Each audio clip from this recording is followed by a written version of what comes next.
Welcome everyone to the 68th Jacobi Medallion Ceremony. My name is Eric Gendon, and it's my pleasure and privilege to serve as the president of the Mount Sinai Alumni Association. Our Alumni Association has a long history. It was founded in 1896, just a few years before we moved to 100th Street, to support lifelong educational and social relationships among former house staff and attending physicians of the Mount Sinai Hospital. With the founding of the medical school in 1968, the Alumni Association expanded to include graduates of the School of Medicine. Our alumni community has since grown and now includes graduates of the Icahn School of Medicine at Mount Sinai, including the Graduate School of Biomedical Sciences, current and former house staff of the Mount Sinai Hospital, and current and former faculty members. The goals of the Alumni Association are really twofold. First, we aim to promote a collegial atmosphere among all of our members with a sense of dedication and gratitude to the institution.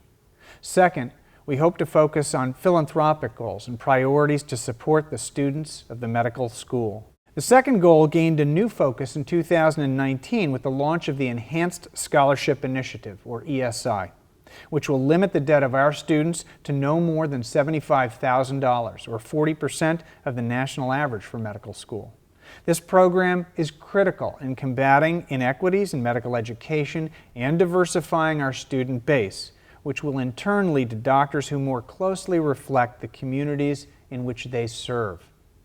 The program has become more critical in the wake of the pandemic, which has exacerbated issues of inequality in all strata of society. It's very easy to imagine the disruption in work and education leading to shattered dreams for a generation of future medical professionals. Needless to say, we cannot let that happen.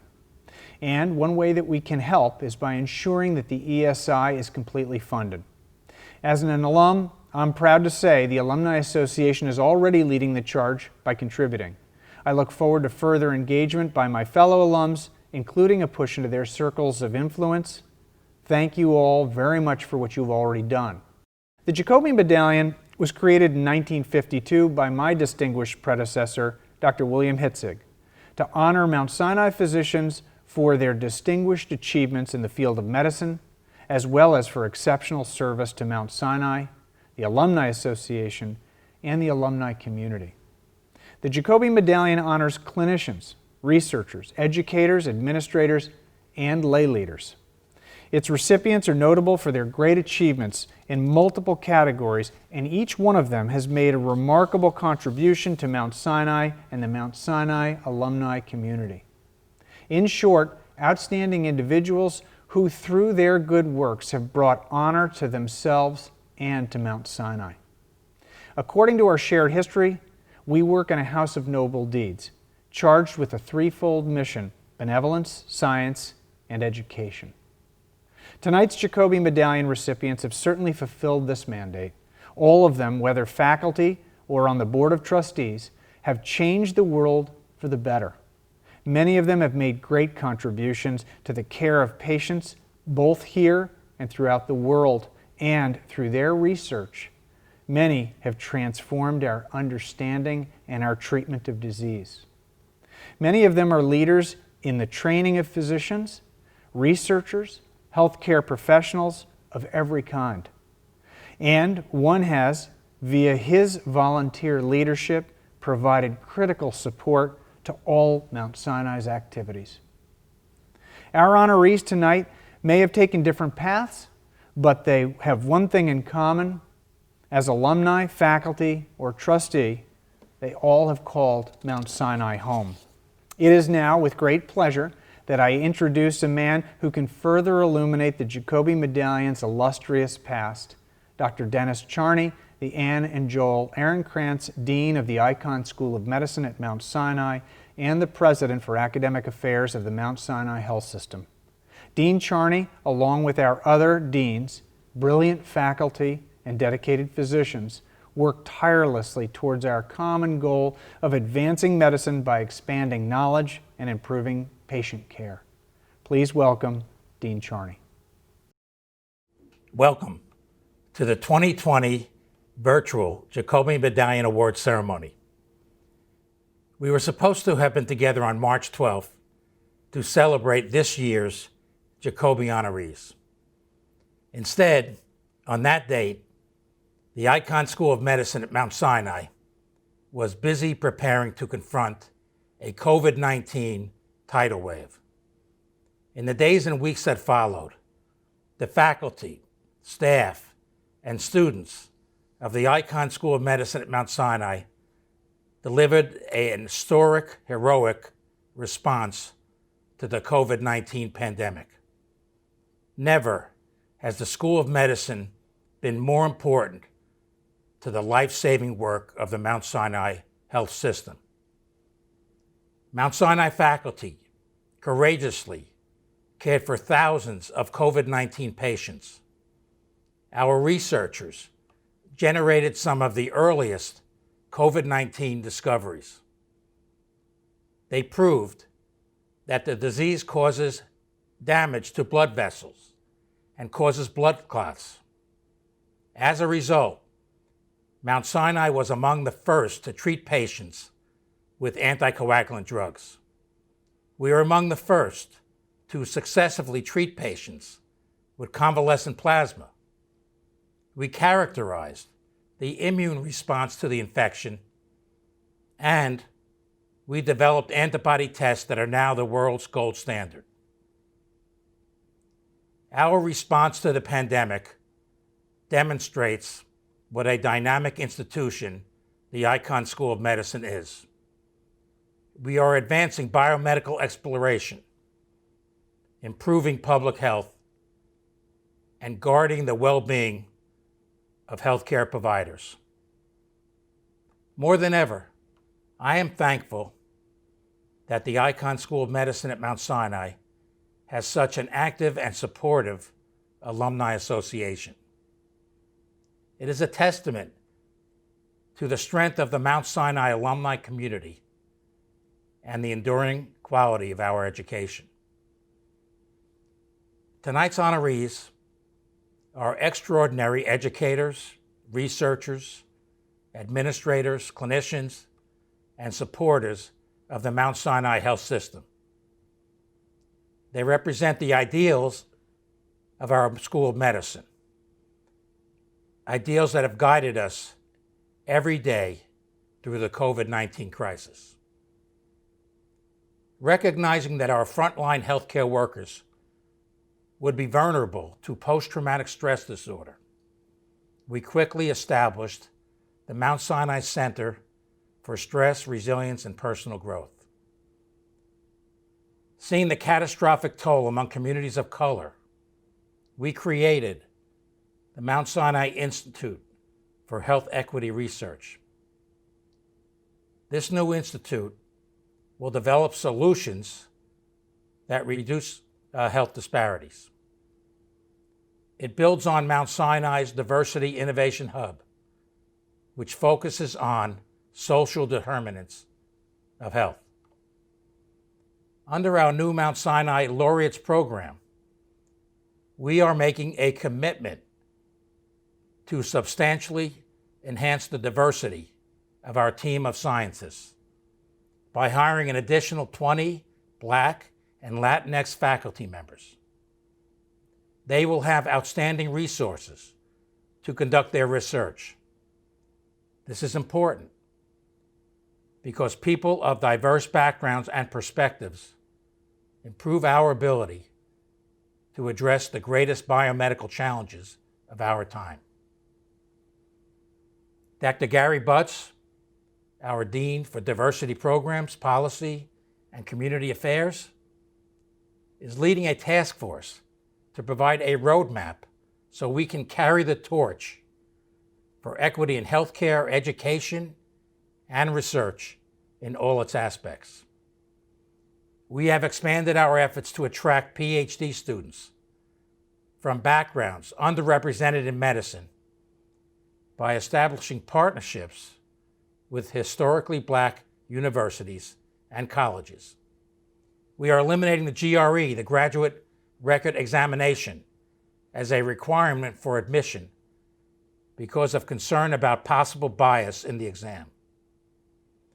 Dr. Carol Horowitz, a Jacobi medallion recipient this year, is now Dean for Gender Equity, the first person in the nation to hold that title. She's working to promote equity in compensation and recruitment and retention. She's overseeing training designed to prevent gender bias and microaggressions. And she's promoting family-friendly policies, including the installation of new lactation facilities across our campuses. Mount Sinai is committed to fostering a supportive, collegial, academic environment free from harassment of any kind. This past year, we established the Committee on Student Trainee Learning Environment with broad representation from school leadership. Its work is to ensure that everyone at the School of Medicine is treated with respect and dignity. The School of Medicine recently awarded the nation's first gender equity grants. The goal is to mitigate gender gaps in the laboratory by supporting researchers who are also serving as primary family caregivers. Mount Sinai has a new policy regarding educational panels we host or organize. They must include women or members of groups underrepresented in science and medicine. These are among the reasons Forbes recently named the Mount Sinai Health System one of America's best employers for diversity.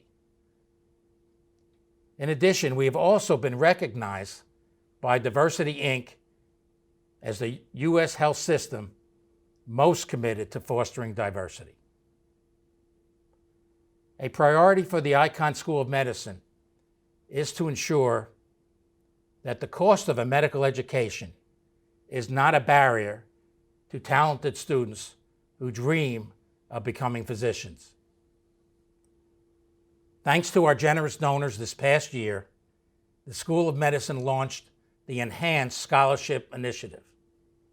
It guarantees that no student demonstrating need will graduate with debt of more than $75,000. On campus this year, we dedicated Friedman Hall, the state-of-the-art lecture hall used primarily for Year 1 students, in recognition of the generosity of Susan and Richard Friedman, who's co-chair of the boards of trustees. We've also renovated the ground floor of Annerin Hall, the student resident. The graduate school has expanded its curriculum.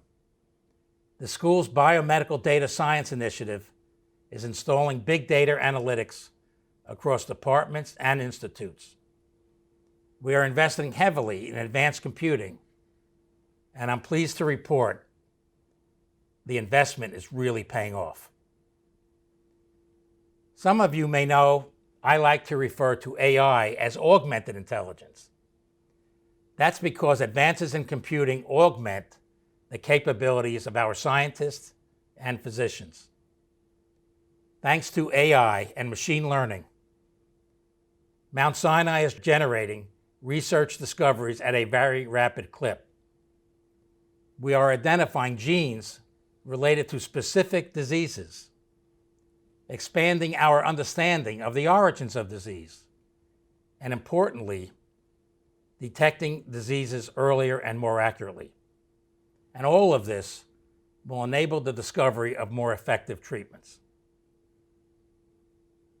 For example, in recent months alone, our researchers have uncovered new insights about autism, Alzheimer's disease, psoriasis, influenza, liver cancer, multiple myeloma, Parkinson's disease, diabetes, and depression, among others.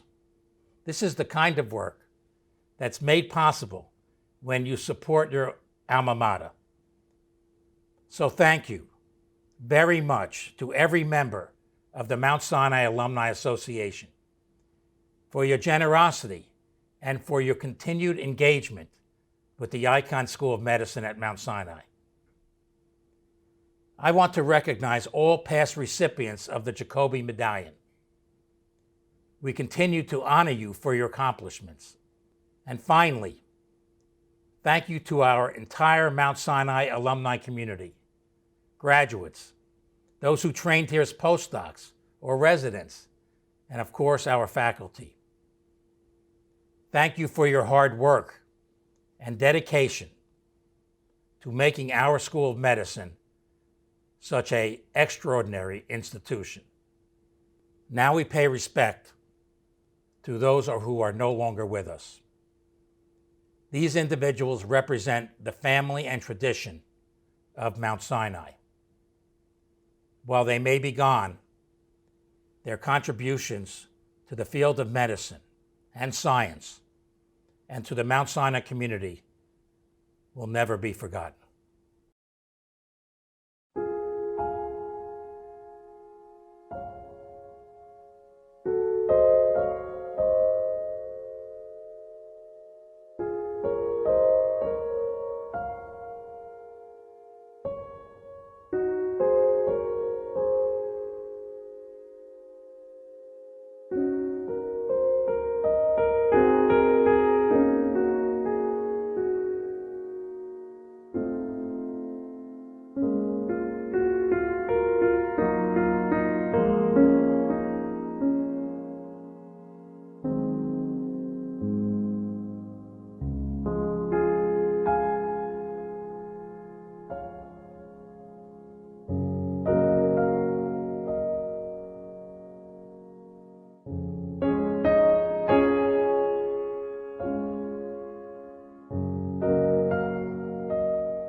Tonight's Jacobi recipients will be introduced by Dr. Sandy Mazer, Chair of the Jacobi Medallion Selection Committee. Thank you, Sandy, for your extraordinary efforts and wise guiding hands, which makes the Jacobi Awards what they are. In her spare time, Sandy is a professor of ophthalmology and the organizer of several important programs, including Director, Office for Women's Careers, Chair of Committee on Special Awards, as well as the Title IX Coordinator. She is also a founding member of the Women in Science and Medicine. Please welcome Dr. Sandy Mazer. Welcome. It's been my honor to chair the Jacobi Medallion Committee, and it's been my pleasure to work with Dr. Eric Gendon, who is president of the Mount Sinai Alumni Association. Eric is one of our outstanding alumni, and in addition to his many contributions to our medical school, he continues a great tradition of our outstanding alumni who continue to make meaningful commitments to the Mount Sinai community and to all the alumni. I know that you join me in thanking him. Tonight's Jacobi Medallion awardees reflect the excellence and the spectrum of biomedical leaders within Mount Sinai in 2020. They were chosen by their peers, the former Jacobi recipients, from a truly superb group of candidates. Other truly impressive nominees that we had this year are likely to be Jacobi awardees in the coming years. As Eric has said, Dr. Hitzik named the award for Dr. Abraham Jacobi, one of the early presidents of the Mount Sinai Hospital Medical Board. To describe Dr. Jacobi, Dr. Hitzig wrote that Jacobi was a man of broad interests, humanistic philosophy, investigative acumen, and clinical skill. Thus, Jacobi, he said, stands as a model not only for Mount Sinai, but for the entire medical profession. The American Medical Association and the American Association of Pediatrics in 1963 jointly established the Abraham Jacobi Award to commemorate Jacobi as the founder of the specialty of pediatrics. The Jacobi Medical Center, established in the Bronx in 1955, is also consistent with Jacobi's commitment to charity in the highest practice of medicine. So who was Abraham Jacobi? He was born in Germany in 1830, and he graduated from medical school there, joined the revolutionary movement, and after imprisonment for treason, he emigrated to New York City, where he was able to succeed in his goal of providing better medical care and health care for children. After teaching at Columbia, he established at Mount Sinai the first department of pediatrics in a general hospital. He used evidence-based medicine and evidence-based data to develop his enlightened principles of child and maternal health. And he published a lot. His writings were collected in 8 volumes, totaling over 4,000 pages, and he was sole author on most of his works. He also became the first foreign-born president of the AMA and the American Pediatric Society. We have endurance guidance from Dr. Jacobi, one, that we teach medical students from patients, and 2, to encourage the wealthy public to endow special hospitals for infants and children.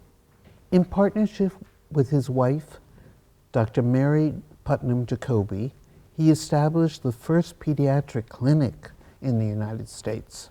In her own right, Mary Jacobi was recognized for her contributions to the science on which medicine rests, and this was from Dr. William Osler, who named her specifically as an outstanding leader, and also by awards, many awards, including one from the Harvard Medical School. Abraham Jacobi himself never left clinical medicine. He saw patients until the day he died at age 89. He once told a group of medical students that if he had his life to live over, all he would want is, quote, just to be a modern doctor, unquote. So it seems especially fitting to be celebrating our modern doctors and evidence-based scientists and dedicated Sinai citizens with the Abraham Jacobi Medallion today. Our first video celebrates Doctors Joshua Betterson, Nina Badwaj, Douglas Dieterich, Carol Horowitz, and Yasmin Mia. We think that you will appreciate their achievements and understand why they were chosen as this year's Jacobi Medallion winners.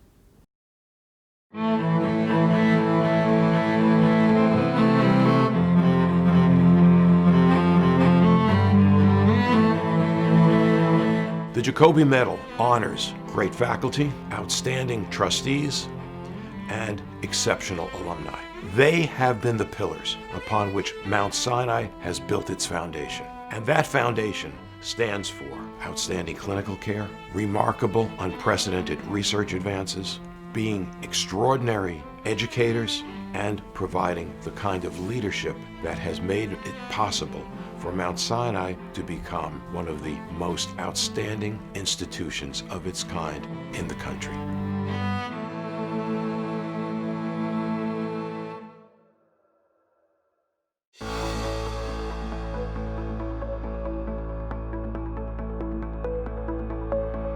It's not enough to be good. It's not enough to be even great. We strive to be great, but we want to get better than that. So a passion for learning, a passion for improvement, a relentless attention to detail, a vision for the future, and that's even further than you would have dreamt possible. I want to go from great to best. Josh Peterson is one of the world's most accomplished cerebrovascular and skull-based neurosurgeons. He's a spectacular chair of our Department of Neurosurgery. He has built it to be one of the leading neurosurgery departments in the United States. This is a clinician, a scientist, a teacher who his entire career revolves around innovation, teaching, goodwill. He's just one of those people that I think inspires us to be better at what we do. When I met Josh, I said, he's the person I want. I was recruited to Mount Sinai in 1992 by Dr. Kalman Post to start Mount Sinai's first division of cerebrovascular surgery. Josh had a certain spark, and we just connected. We created something called the Neurosurgery Simulation Core. The whole concept of surgical navigation, think of a GPS for the brain, did not exist in its current form when I started. The use of 3D virtual reality scenarios created for each patient and then linked to the navigation. I can see through tissues and see around corners in ways that were not even something we could dream of many years ago. Most of us who treat cancer or tumors, we can see those tumors, we can feel them, we can image them. It's a little different in the brain. It's difficult to image them and determine what's the best way to approach that disease. These technologies that he's developed in three-dimensional imaging have allowed him to safely approach these tumors before ever entering into the operating room and teach his residents and fellows how do you plan for these surgeries. It's changed the field. It changed the way that we do surgery. When people look at the history of neurosurgical department at Mount Sinai, they're going to appreciate that Josh has carried this department to heights that we hadn't even thought about. Receiving the Jacobi medallion means a great deal to me. Mount Sinai has enabled me to grow as a surgeon, a teacher, an innovator, and a leader. After decades in this field, I feel like I'm finally hitting my stride.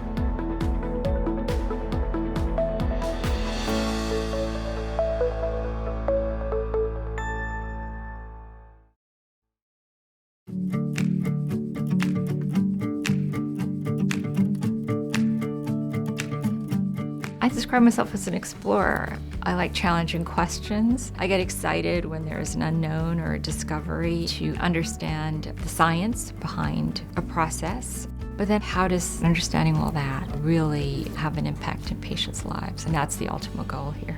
One of the nation's leaders in developing new immunotherapies for cancer is Nina Bharwaj. Through her research, including the development of vaccines for cancer, her work promises to change the lives of millions of patients. What we're doing here at Mount Sinai is understanding what is key to a cancer cell in terms of recognition by the immune system. Immunotherapy is first-line therapy for many, many cancers now, and it's something that we wouldn't have dreamed of even a decade ago.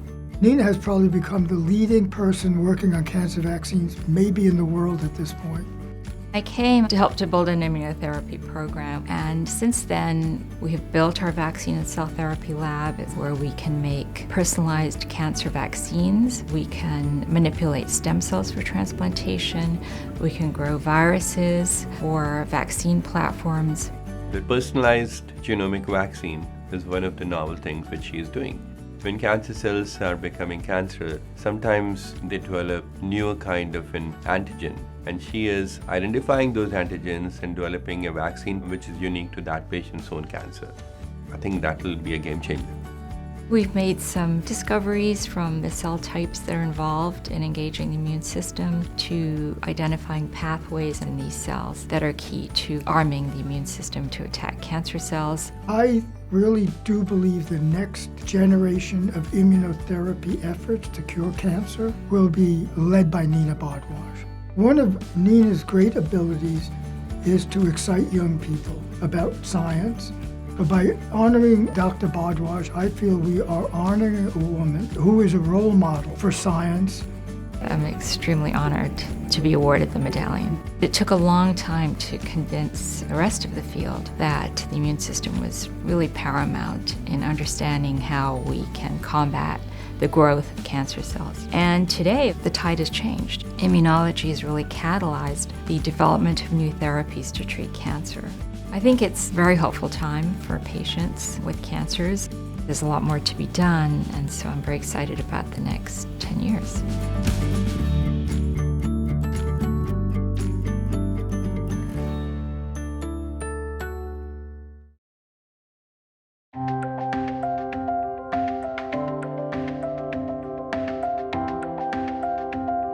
I was ready to launch on a career of ophthalmology until one day in May 1977 I stuck myself with a needle, and it was a nearly fatal case of acute hepatitis C, and I was pretty disabled for most of my fourth year of medical school. The treatment was very, very difficult. The side effects were brutal. I really wanted to strike back at the virus that had hit me so hard. My whole experience definitely changed my career course and led me to want to do something about hepatitis C and find a cure. As director of the Institute for Liver Medicine, the ultimate goal is to eradicate liver disease in the Mount Sinai healthcare system. Dr. Dietrich developed the Institute for Liver Diseases to coordinate the care of individuals affected by Hep C. What's driven him is the incredible number of individuals that go unnoticed, undetected, or don't have access to care. Through the work of Doug Dietrich and his leadership in discovering new treatments, not only are patients doing better, but in the case of hepatitis C, they're being cured. I think being part of the clinical trials that resulted in the cure of hepatitis C has probably been my proudest accomplishment. We're able to cure hepatitis C now in as little as 8 weeks with almost a 99% cure rate and virtually no side effects. Doug is a master clinician, an excellent educator, a wonderful researcher, and he's inspirational. He was one of the first people to really address the GI manifestations of HIV infection. He also had an attitude like, let's get it done. We have to try to help these patients. For many years, liver disease has had a stigma, and frankly, it doesn't matter to us how you got the disease, we just need to fix it. We're working hard on curing hepatitis B. Probably 1 billion people have been infected worldwide, and if we can find a cure for that, we may actually be able to find a cure for HIV. Doug has this tremendous ability to inspire people to do better. His leadership comes from his tremendous sense of getting people together to work as a team, and he inspires people with his innovative ways. We've mastered the art and science of a lot of liver disease now, but I think what really drives us is finding new treatments. It's a great honor to receive the Jacobi medallion. I'm proud to be part of such an outstanding group of liver doctors, surgeons, and transplanters here at Mount Sinai. I think there's nothing like it in the country and maybe even the world.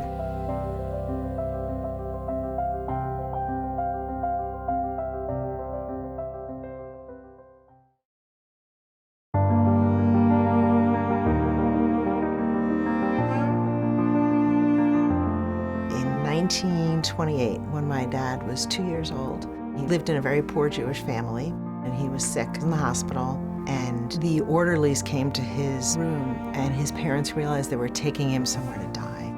They didn't think he was ready to die. So his 10-year-old sister ran around New York City to transport him to the only place they thought they would save the life of this little kid. And that was Mount Sinai. And that's why I'm here. Mount Sinai has a long history of serving vulnerable populations, and Carol Horowitz is a champion of the underserved. She has been a pioneer in community participatory research. Some people, for unjust reasons, are disproportionately impacted by poor health. And the idea of community-based research is that it's almost arrogant for me to think that I could understand what's broken and try to fix it on my own. But Sinai recognizes and supports me by having true equal partnerships with people who are impacted by these diseases. That's where the magic happens. She's connected to the pain and the struggle that goes with trying to improve one's health. The Community Advisory Board that we formed focused on diabetes prevention. Diabetes is a huge issue in East Harlem and in many communities of color. Mount Sinai and our programs are leveling the playing field by really getting at the root causes of why people are sick. Our diabetes prevention, which started as a way for peers to be trained to help their peers eat healthier, get more exercise, and prevent diabetes, is now being used in 8 countries around the world. Carol is doing groundbreaking research that is changing people's lives. A couple of years ago, she ventured into genomics and gene variants in chronic kidney disease that really affects mostly African American patients. The kinds of things that Dr. Horowitz has been involved in can safeguard a person, help them make wise choices that can give them a better outcome with regard to their future. I think right now there's a realization that the reason people are ill and what will make people well is really complex, but we also have tools to do something about it. Dr. Horowitz is outstanding in so many areas. As Dean for Gender Equity in Science and Medicine, as a scientist studying disparities in medicine, and as being a mentor for our students and our faculty. She is so deserving of one of our Jacobi medallions this year. The Jacobi medallion is a huge honor. When the person called to tell me, I screamed. I really did. It's the honor at Mount Sinai. Of course, I never thought I would get it.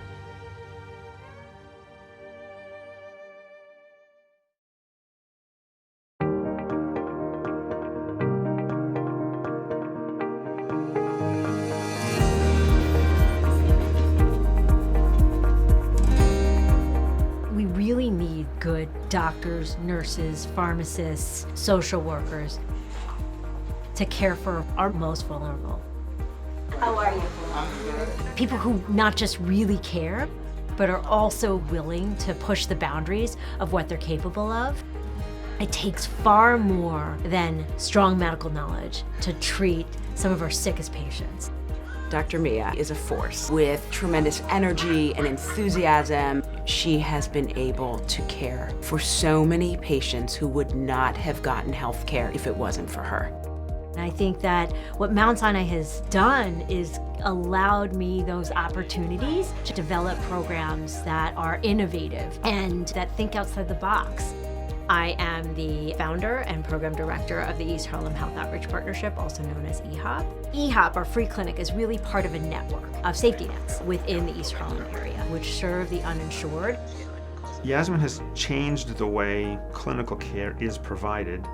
We're talking about people who have literally no access to care, who sometimes haven't seen a doctor in years, can't get medication sometimes. They are at the margin of society. And she fights for these patients, whether it's clinical or housing or food security, all kinds of things that most doctors never have to give a passing thought to. What she has developed is a national model for providing free care to the underserved and a foundation for our medical students and medical students around the country to ultimately be trained to become primary care physicians for the underserved patients in their communities. She has really mentored generations of students. She's taught these students what it is to truly be an advocate and a holistic view of how to take care of patients. Students will not just prescribe medications, but they will also learn to educate patients on how to care for themselves, how to access resources within the community. Dr. Yasmin Mia with the Jacobi Medallion, we are honoring a woman who has taken the institution's historic core values and is keeping them alive. It was just incredibly moving to know that my medical students from so many years had been the reason why I got the Jacobi Medallion. Some of my proudest accomplishments are training medical students to be far more compassionate. And for my students to graduate from Mount Sinai with those skills in their back pocket is an incredible testimony to the potency of a free clinic like EHOP.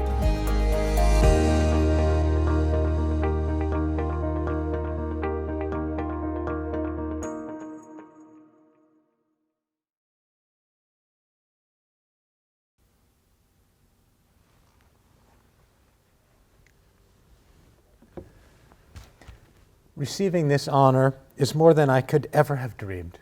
I was born here at the Mount Sinai Hospital.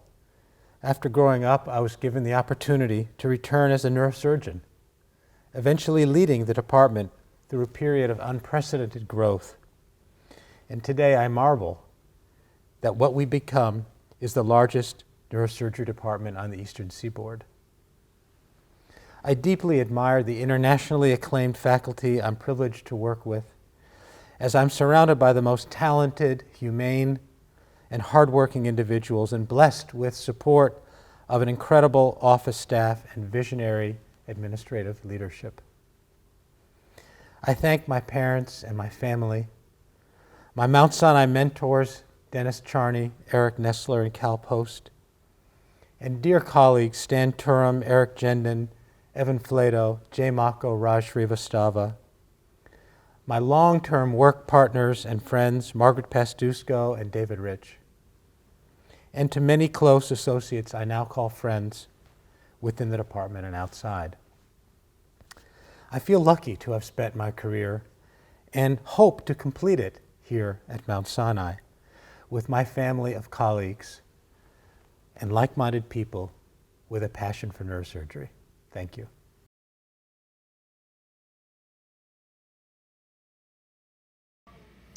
Thank you very much, Dean Charney, Dr. Davis, Dr. Murphy. I'm truly honored to be receiving the Jacobi Medallion today. You have created an exceptionally warm, unique, and collaborative environment where science is prized, individuality is respected, and most of all, diversity is valued.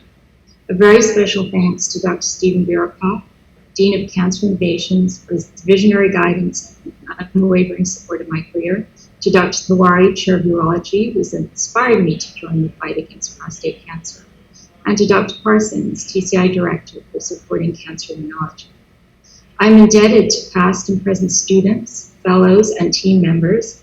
You have impacted an immigrant's journey in ways you cannot imagine, and I'm proud of all you have accomplished. It has been heartwarming to follow my family's arc at Mount Sinai. My father, former chair of anesthesiology at Sinai's Elmhurst Hospital, and my husband Ramey, she trained in anesthesia. While I don't put people to sleep, I do wake them up to the possibilities that immunology brings to cancer care. And finally, my great appreciation to my mother, a pioneer physician, and my sons Neil and Nikhil, who remind me daily of the principle of Anikantavada as it pertains to medicine, in which I believe Dr. Jacobi instilled here. Tolerance, open-mindedness, and respect for others. Thank you so very much for this honor today.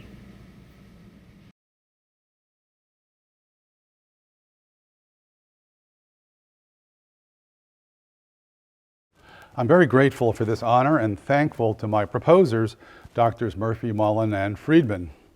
It means a lot to me to be in the august company of previous winners of the Jacobi Medallion. Of course, I couldn't have done it without the help and never-ending support of my wife, Kathy, and my family. I'm thankful for the opportunity afforded me by Mount Sinai, which allowed me to stand on the shoulders of giants. Last but far from least, I want to thank my team at the Institute for Liver Medicine. We've done marvelous, even miraculous things in curing liver disease over the past few years, and we will continue by eliminating hepatitis C in our healthcare system in 2021. Thank you.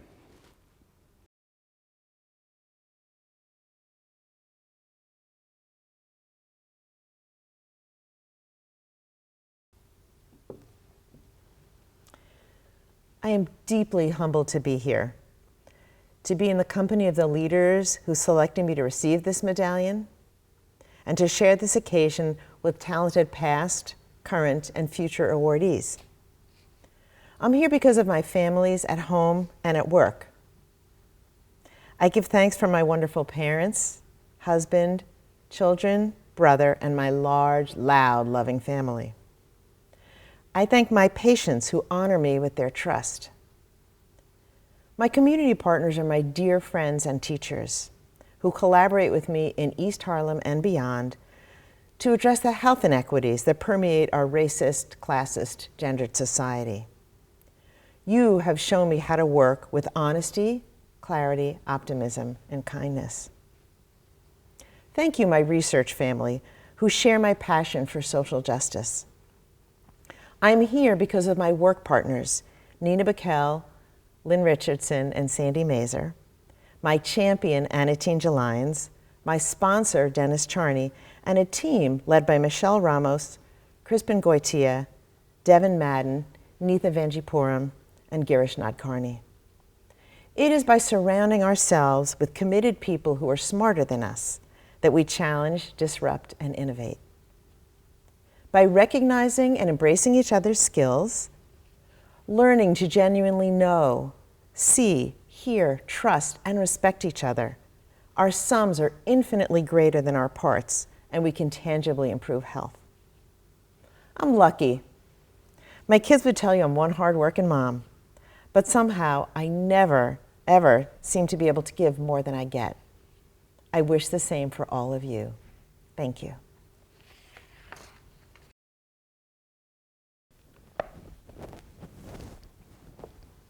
Thank you to the Mount Sinai Alumni Association for this incredible honor.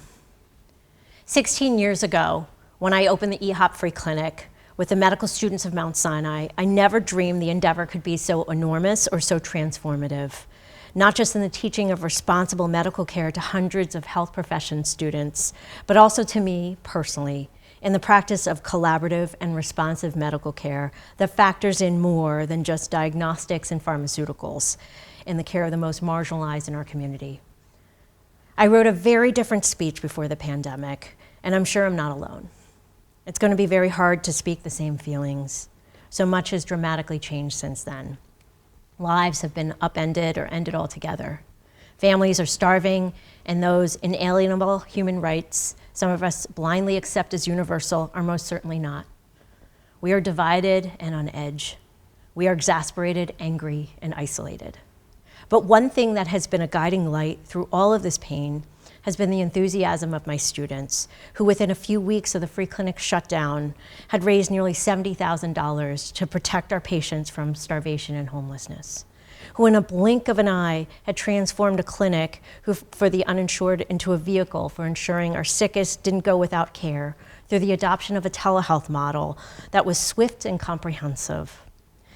And they made certain that our poorest were not left to fend for themselves through drop and dash deliveries of food, medications, rent checks, and masks. This Jacobi Award should really go to all of my students throughout the years, my mentees and my partners truly, who every day motivate me to do better for those who are most vulnerable, to think beyond the confines of the hospital or the clinic, to achieve the seemingly insurmountable, and who will not stop at, it can't be done. They are fierce advocates for those facing injustice, change leaders who never accept the status quo, but rather transform systems, question the acceptable, and indelibly force our minds and our actions into purposeful seeing and doing. They are my strength through all of this. They have taught me the power of persistence and to relinquish self-doubt as an unnecessary and self-absorbed hindrance to change. Thank you very much. The second video celebrates Dr. Miriam Murad, Mr. Michael Minikes, Dr. David Nichols, and Dr. Samuel Waxman. We think that after seeing the videos of these 9 extraordinary people, you can appreciate the achievements and understand why they were chosen as this year's Jacobi Medallion Award winners. My warmest congratulations to all.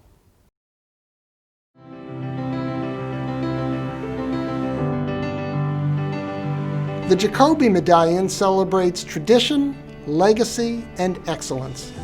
It's the highest honor that Mount Sinai as an institution can bestow. This year's Jacobi Medallion recipients are visionaries.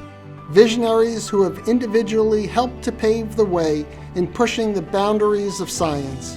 Visionaries who have raised the bar in patient care within the walls of our hospitals and beyond to the communities that we serve.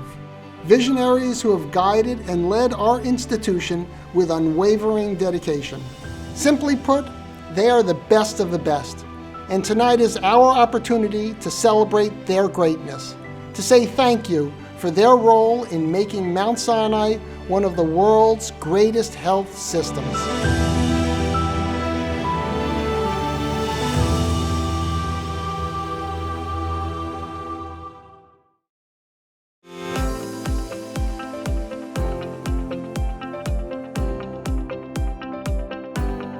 I believe that if you want to be a scientist, you have to transform knowledge. You have to be creative. You have to identify the questions that have not been answered.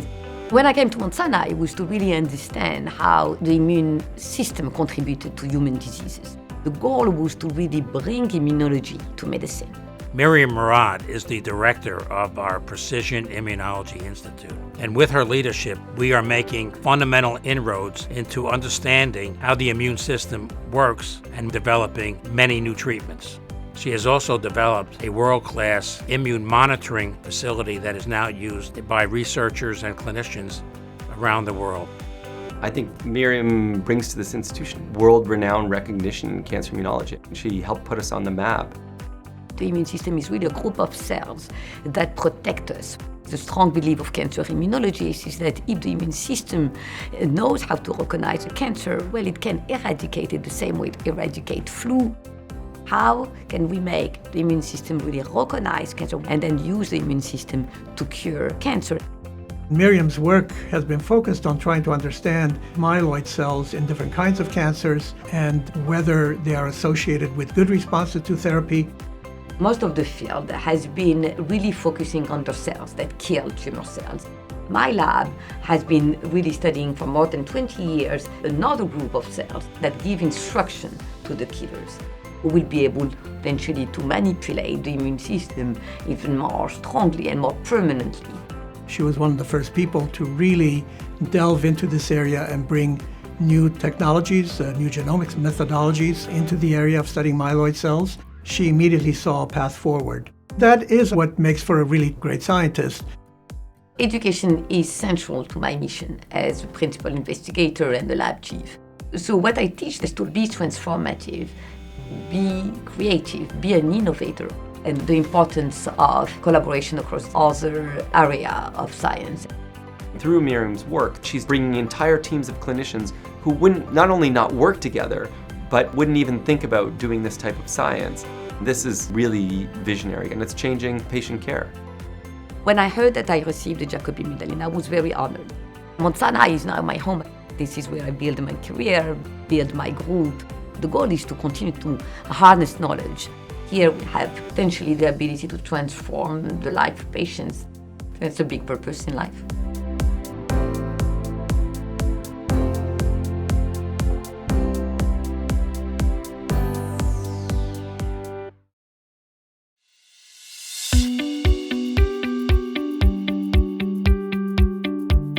Michael Menikis is a tremendous citizen of the Mount Sinai Health System and the Icahn School of Medicine at Mount Sinai. He has been a member of our Board of Trustees for decades. And without the leadership of Mike Menikis, Mount Sinai would not be what it is today. I first got involved in Mount Sinai when I was treasurer of Bear Stearns. I was recruited to the board basically for my financial skills, and I became chairman of the finance committee.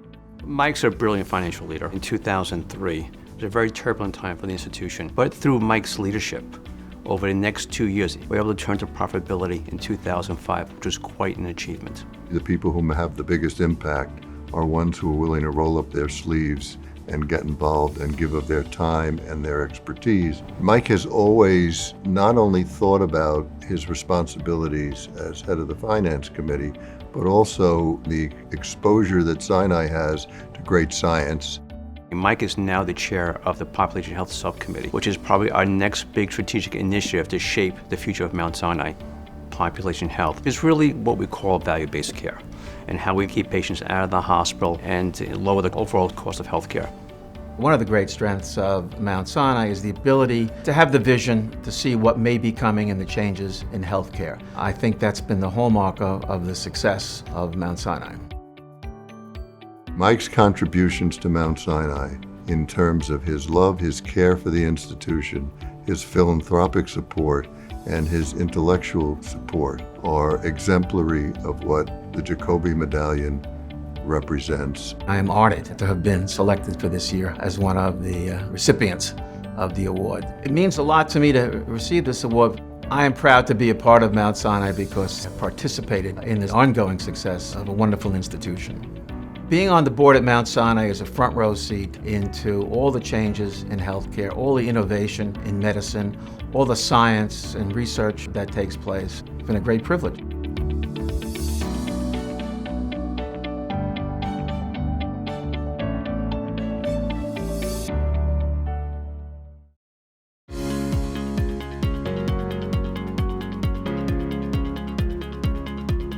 I'm very proud to be an alum of the Icahn School of Medicine.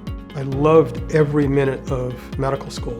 I am passionate about children's health. That started at Mount Sinai. I had the opportunity to take care of children, to bond with their families, and I knew I wanted to be a pediatrician. David Nichols is one of the most prominent alumni who graduated from the Icahn School of Medicine at Mount Sinai. So he exemplifies, what we hope that our students will become. He's been a tremendous mentor to many pediatricians involved in delivering critical care to the children. Not only did I learn as a student of his how to be a great clinical pediatric intensivist and anesthesiologist, but I think the greater thing that I learned has been how to be a great leader yourself. As a leader, Dr. David Nichols has really been transformational everywhere he's been. At Johns Hopkins, he formed a new institute around medical education and instituted transformational changes in their curriculum. Then when he went on to lead the American Board of Pediatrics, he has been taking on their mission and redirecting it to make sure that pediatricians really cut the grade. The American Board of Pediatrics is involved in an array of activities, but they all have a central unifying theme and focus: advancing child health by certifying pediatricians who are committed to lifelong learning and improvement. The biggest healthcare problem in pediatrics today is behavioral and mental health. And we're mobilizing with the entire pediatric community to try and find ways of improving the chances of children to get proper care. I really believe that Dr. Nichols is the most outstanding pediatrician we've had in our community, possibly since Abraham Jacobi. Something very rare and special has happened. There is no better profession than to be able to help secure the health and well-being of the next generation. I hope that I'm in just a long line of pediatricians who have received something very precious, the knowledge and the skills to help identify disease in a child and offer approaches to cure and allow more and more children to benefit from it.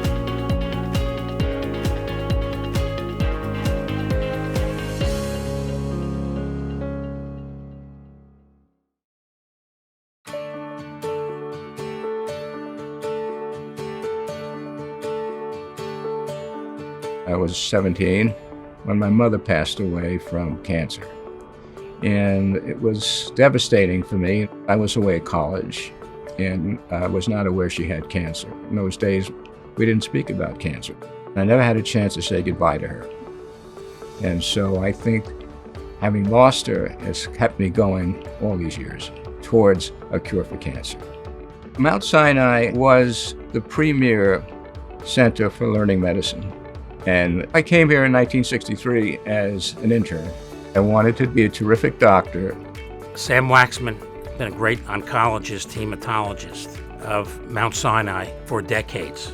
He has formed the Sam Waxman Foundation, and he has helped fund hundreds of research projects that has led to new ideas about the causes of serious forms of cancer and developments of new treatment. Sam Waxman is an icon. Sam's contributions to Mount Sinai are really immeasurable, both as a provider who epitomized great clinical care and as a scientist who defined new treatments for leukemias. I was part of a team that recognized that certain leukemia cells had an abnormal gene function, which was driving the leukemia. And we were able to eradicate that abnormality with a very simple vitamin derivative that converted leukemia cells to normal acting cells, and we call that differentiation therapy. He was able to bring forward 2 therapies for acute promyelocytic leukemia, which is absolutely a fantastic landmark in modern chemotherapy.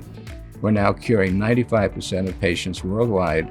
We've gone from an untreatable disease to a treatable disease in most cases. What I think people can learn from Sam is the importance of having a vision, having the ability to lead and create a team, and the ability to persevere. By honoring Sam Waxman, we are honoring a man who has epitomized everything that is great about Mount Sinai and everything we hope to see in our colleagues. The Jacobi medallion is a highly thought of recognition at my institution here, and I'm really honored to receive it. Not everybody achieves a breakthrough that's going to save a life, but people have to believe that their work is one piece of the puzzle that will help us beat cancer.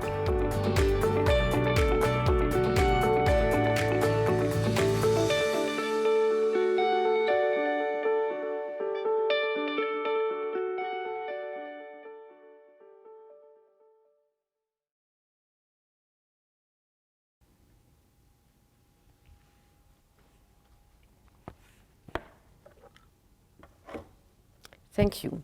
Thank you so much. It's a great honor to be recognized by one's closest peers. And I'm thrilled to see so many women scientists and immunologists being honored today. Mount Sinai is where I built my career and where I had my 2 sons who are listening to us today. And it's been a privilege to grow up here, and I have many people to thank for. My husband Bashir, above all, for his profound respect for women in science, Ken Davis for his enduring leadership and for championing the values of equality and diversity that are so important to me. Dennis Charney for his commitment to empowering young faculty and women leaders at Sinai, and for giving me the strength and the opportunity to lead the Human Immune Monitoring Center first and the Immunology Institute. Stephen Burakoff for building a visionary cancer center and for offering me the opportunity to co-lead the Cancer Immunology Program.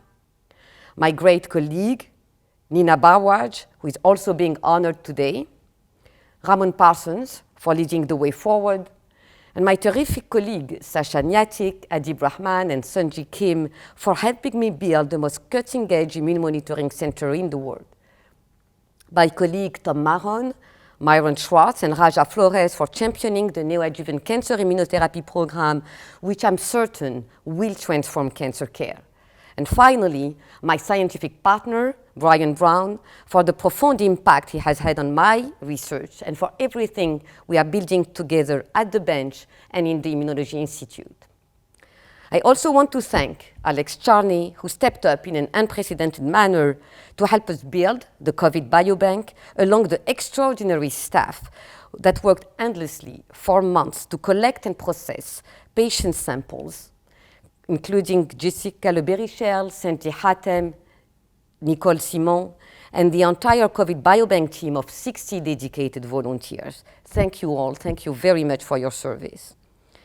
And now I'd like to close by saying that immunology is in the midst of a huge revolution.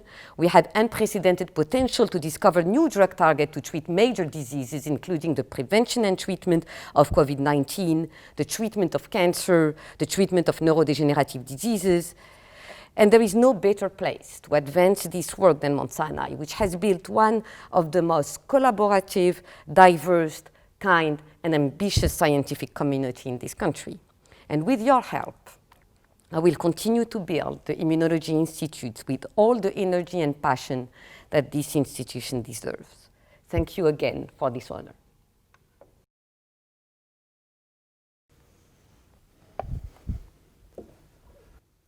Mount Sinai is like a home to me, and not just because I'm a frequent patient and a good customer.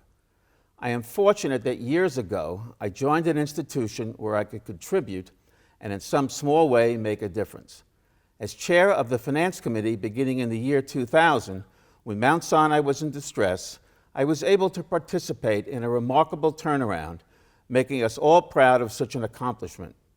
My greatest contribution was to bring clarity, transparency, and truth to trustees and management. We knew where we stood, the good and the bad. This is a tough business, but thanks to so many of you on this video, we are succeeding in making our health system best in class and getting better all the time. Just look at the response to the coronavirus.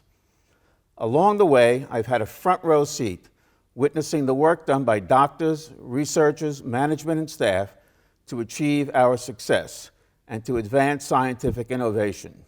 For this, I'm especially grateful. I am thrilled to receive this award and to have my family share in my joy of being included among such accomplished fellow recipients, both tonight and since 1952. Thank you so much for this honor and for providing my family and me a place to call home.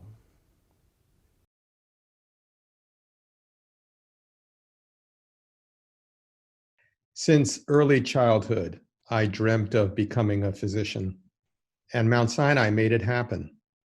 It was a dream nurtured by wonderful parents, supported by my loving spouse, encouraged by colleagues and mentors, and ultimately rewarded by the lives of the patients and trainees I've been able to touch.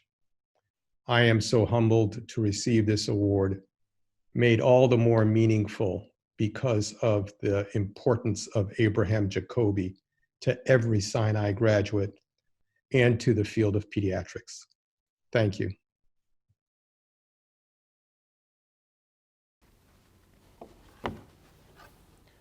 Good evening. I am delighted to accept the Jacobi medallion on behalf of my loving wife, Marion, who has been with me throughout my tenure here at Mount Sinai. It started in 1963 when I walked in here as an intern. I was fortunate to have the support of amazing colleagues, both in the clinic as well as in the lab. I was able to learn about the wonders of a form of hematologic diseases that couldn't be cured many years ago, called pernicious anemia, until we discovered that a vitamin deficiency was its cause. It was amazing how much that looked like leukemia, and I thought perhaps one day we would find something like that. One day, it happened here at Mount Sinai, in the laboratory of Dr. Charlotte Friend, an enormously successful virologist, found that leukemia cells could undergo a process of differentiation with a simple chemical. They started making a normal product called hemoglobin. That got me so excited, I changed my direction from the B12 folate deficiencies to the belief that we could bring a differentiation therapy of leukemia. That provided new resources and support. The institution stood behind me, but more than any other, the Samuel Waxman Cancer Research Foundation provided the sources and resources to recruit people here and elsewhere to make a form of leukemia, acute promyelocytic leukemia, become a curable disease because it was due to a vitamin A deficiency as a result of a gene mistake. This is an amazing clinical outcome, and I've been on that quest to do this in other forms of cancer. 50 years plus, seeing patients showed a remarkable change in cancer treatment. I'm so excited. We are having a better outlook for almost every person with cancer. More people are being cured of cancer and living longer. And it is my quest and that of the Waxman Foundation to bring the forces together to understand why aging is the major risk of cancer and prevent it. And I would hope that in our institution we'll take that and go forward with that major, major quest. In closing, I really see this similarly a remarkable change in our institution. It's gone from a wonderful hospital to a world-class medical school and healthcare system. It is amazing what's happened here. It's become an important part of the healthcare system of New York City and a model throughout the world. Thank you very much. Tonight has a special component, and one that begins in London circa 1689. That was when Dr. John Radcliffe began using a finely crafted, gold-headed cane to navigate the fog-shrouded cobblestone streets as he made his way to consultations with patients like King William III. In 1714, nearing the end of his life, Dr. Radcliffe bequeathed the cane to the doctor he felt most deserved it, and a tradition was born. Fast forward to 1942, when our own Bernard S. Oppenheimer, chief of the First Medical Service, decided to revive the tradition for Mount Sinai physicians who've reached the pinnacle of personal and professional achievement, first giving a replica of the gold-headed cane to Eli Moskowitz in February of that year. At that time, it was decided that the cane would only be passed when the holder reached retirement or emeritus status, and that the new recipient would be chosen by the current holder and any former honorees who are still living. Since then, the cane has changed hands a mere dozen times, most recently when Dr. Harry Spira passed it on to Jerome Way in 2014. But it may have been Arthur Alphys who passed the cane to Spira who best defined the qualifications to receive the iconic honor. Someone dedicated to Mount Sinai who represents the best traditions of Mount Sinai, devotion to patient care, scholarship, science, and teaching. Just as the original gold-headed cane was placed in our archives at the Royal College of Physicians in London, our first cane now has pride of place in the Arthur H. Alphys Jr. archives at Mount Sinai. But what you will see tonight is a beautifully made object fully invested with the prestige it bestows. And speaking of which, I would now like to invite Dr. Way himself to continue the story history of the gold-headed cane. Please welcome Dr. Jerome Way. It's a pleasure to pass the gold-headed cane to my friend and colleague, Dr. Michael L. Marin, who has been chairman of the Department of Surgery at the Mount Sinai Health System for 17 years. He's also the chief of endovascular surgery and chief of the Division of Vascular Surgery and is the system chairman of the Department of Surgery. Dr. Marin was destined long ago to be the recipient of the gold-headed cane, the highest award that Mount Sinai can bestow on a person who has passed through our institution. His mother, Gertrude Schild Marin, was a nursing student at the Mount Sinai Nursing School and graduated in 1943. Dr. Marin was born at the Mount Sinai Hospital and graduated from the Icahn School of Medicine at Mount Sinai, as did his daughter Leah 30 years later. A basic lab scientist at heart, Dr. Marin had an NIH-funded laboratory where he was the first person to describe tight junction derangements in Crohn's disease patients, and was also the first to show how ultraviolet light altered the immunomodulation of antigen expression in veins considered for transplant or arterial reconstruction. The course of his life was changed forever when he was challenged with a very sick man with multiple comorbidities who needed a miracle to survive from a complicated aortic vascular problem. Always a scholar, Dr. Marin reviewed every known medical article on this condition and considered that it might be possible to avoid the high risk of surgery by non-operatively deploying a stent in the aorta. Since there were no such devices available, he then fashioned a stent that was inserted into the major artery of the body with a non-invasive technique to solve the problem. Soon, he became known as the doctor to treat complex vascular cases, and for years, he continued to make his devices, called stents, on his desk and then inserted them up and down major and minor vessels throughout the entire body.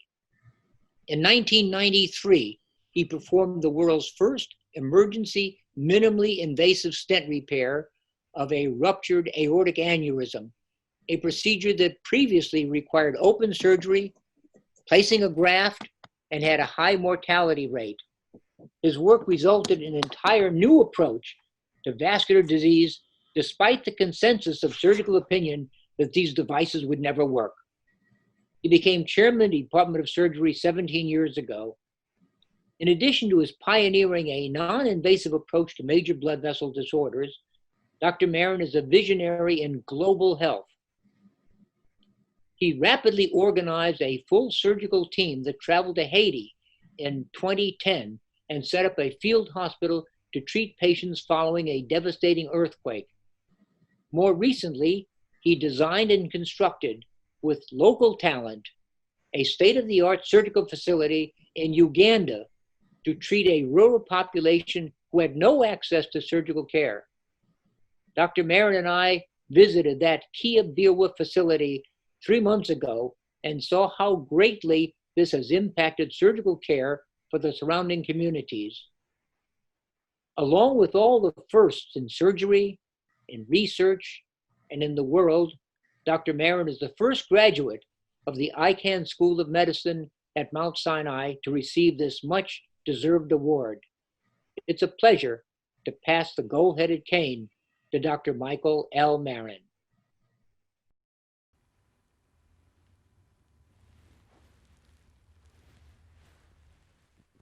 What a wonderful honor.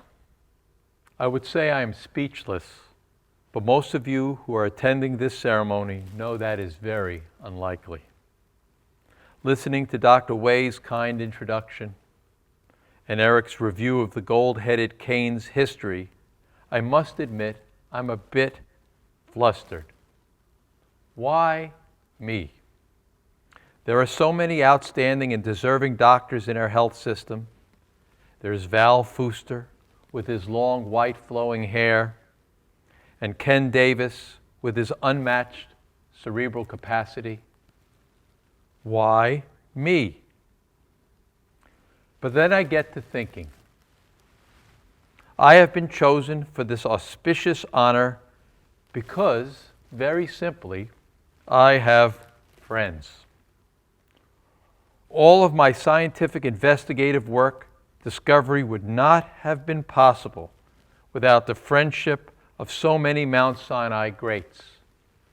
Ron Gordon, Steve Geller, Jerome Kleinerman, David Sackar, Arthur Alphys Jr., Jerry Way, Grace Minor, just a few of Mount Sinai greats, all of whom, without the scientific discoveries I was involved with, would not have happened.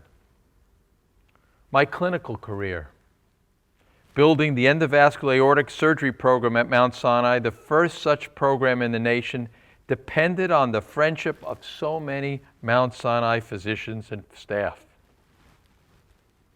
Ruth Abramson, the head of our IRB in the mid-1990s, took a tremendous leap of faith, permitting me to use aortic prostheses that I invented and fabricated on my desk, sterilized in the basement of Mount Sinai, and then implanted into our patients.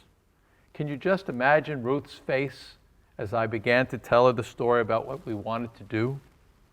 But she said yes.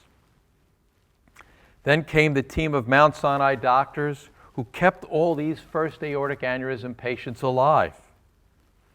Louis DiPaolo, Tony Squire, David Vorsheimer, Marianne McLaughlin, Nusha Gotzi, Jeffrey Gumprecht, Harold Mitty, Andy Leibowitz, Rob Lookstein, Peter Ferries, Valentin Fuster, Ron Kahn, Randy Greep, Steve Newstein, along with an army of residents and fellows.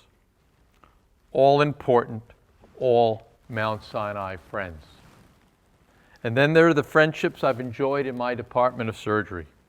Faculty and staff continuing the great legacy of my predecessor, Professor Arthur H. Alphys Jr., a very dear and beloved friend.